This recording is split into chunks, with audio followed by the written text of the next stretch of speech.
We're launching the whole why farming matters more than ever, coupled with why farming matters in this election, because all the political parties are drilling down now, preparing their manifestos. And if we want to get the political commitments, now's the time to start sowing the seeds in people's minds. Now's the time to start giving our members the tools to go out there and lobby not just their sitting MPs, but prospective MPs as well, to make sure they make commitments to helping this industry move forward.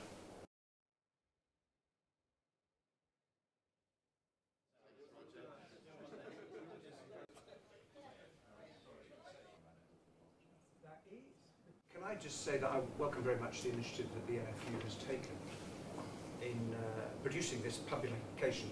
The truth is, all of us know that agriculture is going to be even more important over the years ahead, for reasons that we well understand with a rising world population. And as you've said many times, Peter, the challenge is to produce more while impacting less on the environment. And I think there is now agreement that it's not a competition between production and the environment. The truth is the two have to go hand in hand.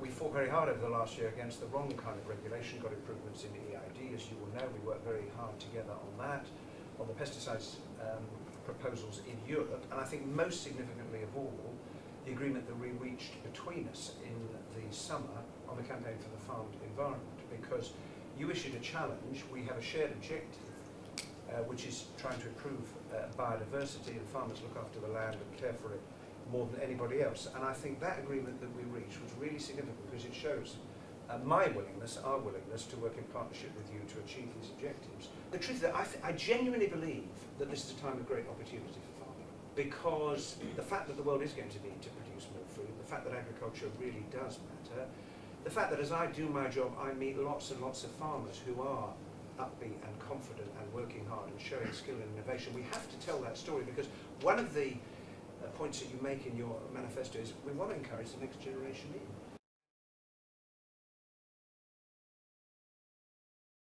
This election is a great opportunity to capitalise on all the talk there's been about the importance of farming.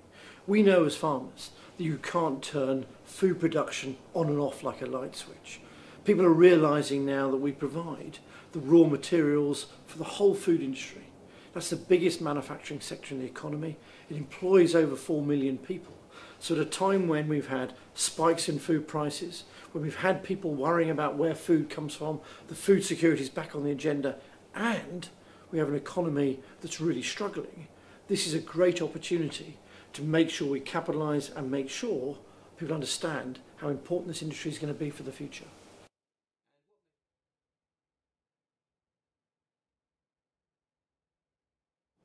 Peter's formulation that the NFU has adopted of growing more and impacting less is the right one.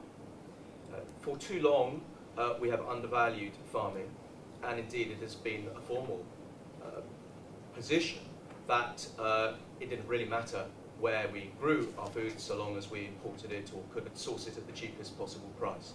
I don't believe that is any longer a sustainable position, and there is a general recognition now of the importance of increasing our own production of food, but sustainably. There is an enormous amount in here with which we can agree, actually little with which we disagree. And I pay tribute to the NFU in promoting the importance of farming to politicians, political parties, and the wider public. This is exactly the right time to do so. And I agree with Hilary that actually this, in one sense, is a positive time for farming, when the public is perhaps belatedly realising again the significance, the importance of food production. The government, I believe, has a role to play in this, and Peter emphasised the role of research and development, because it's making sure that we, in the industry, use those inputs to the greatest effect, and don't do the Henry Cooper advert, when some of you might be old enough to remember when he was advertising aftershave, when he said splash it on all over. Well, we can't splash it on all over anymore with fertilizer or chemicals. We've got to make sure that we use them effectively and efficiently, both for the economic reasons, but also for environmental reasons as well. So research and development is at the key of this.